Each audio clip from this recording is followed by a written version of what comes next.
Issa Chiroma sort la sulfateuse et menace les entreprises étrangères installées au Cameroun. Si vous êtes nouveau, n'hésitez surtout pas de vous abonner et de cliquer sur la cloche de notification pour ne plus rater aucune de nos vidéos. On commence.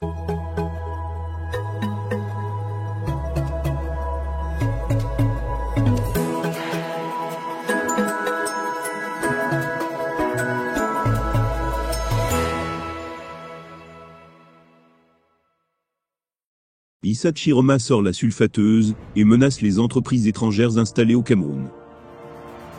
Le ministre de l'Emploi et de la Formation professionnelle vient de donner 30 jours aux entreprises étrangères installées au Cameroun pour respecter la réglementation en matière d'utilisation de la main-d'œuvre locale. Issa Chiroma Bakary déplore que lesdites entreprises continuent d'employer majoritairement des personnes de nationalité étrangère, malgré la sensibilisation, les contrôles et les mises en demeure. De nombreuses entreprises étrangères ayant pignon sur rue au Cameroun pourraient avoir des soucis dans les prochaines semaines avec la loi et les autorités camerounaises. La menace est à peine voilée dans un communiqué rendu public le 3 avril 2023 par le ministre de l'Emploi et de la Formation professionnelle, MINFO. Issa Chiroma Bakary dénonce la pratique délibérément voulue par plusieurs de ces sociétés de ne pas vouloir se conformer à la réglementation en vigueur en ce qui concerne l'utilisation de la main-d'œuvre locale. Malgré les campagnes de sensibilisation, les contrôles sur le terrain et les mises en demeure adressées aux chefs d'entreprise, ceux-ci continuent d'employer une abondante main-d'œuvre de nationalité étrangère en marge de la réglementation en vigueur, souligne le ministre Chiroma Bakary.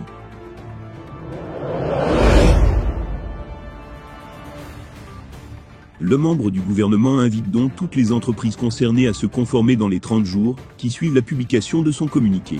Passé ce délai, le groupe interministériel chargé de lutter contre la main-d'œuvre de nationalité étrangère va descendre dans toutes les entreprises identifiées comme employant la main-d'œuvre de nationalité étrangère, et les sanctions conformément à la réglementation en vigueur en la matière seront prises à l'encontre des structures contrevenantes, menace-t-il.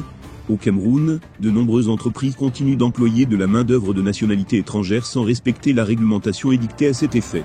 Cette violation des employeurs altère la politique du pays en termes de promotion de la nationalisation des emplois. En juin 2022, le MINFOP avait commis une circulaire fixant les préalables à l'octroi de la licence de travail à un travailleur étranger.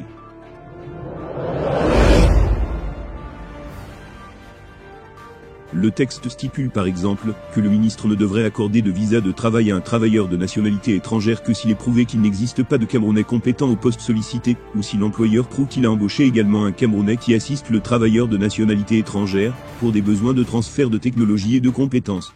Soulignons que cette mise en garde intervient quelques semaines après que le ministre des Finances, Minfi, ait refusé la nomination d'un ressortissant ivoirien à la tête d'Atlantic Assurance Camerouni (ARDT). J'ai l'honneur de vous faire connaître qu'il ne m'a pas été possible de donner une suite favorable à la demande d'agrément de M. Yapo Raoul Charlemagne Raymond, en qualité de directeur général de Atlantic Assurance Camerouni (ARDT), écrivait alors Louis-Paul Motazé, le 2 mars dernier dans une correspondance adressée au président du conseil d'administration de cette compagnie d'assurance. Selon lui, le dossier du concerné ne satisfait pas aux exigences de la circulaire du 27 juin 2022 du ministre de l'Emploi et de la Formation professionnelle, notamment le contrat de travail visé, et la preuve de l'inexistence de Camerounais compétents pour le poste sollicité. Eh bien chers abonnés, nous vous remercions pour votre participation. Si jamais la vidéo vous a plu, n'hésitez pas de vous abonner, et de cliquer sur la cloche de notification pour ne plus rater aucune de nos vidéos. Merci.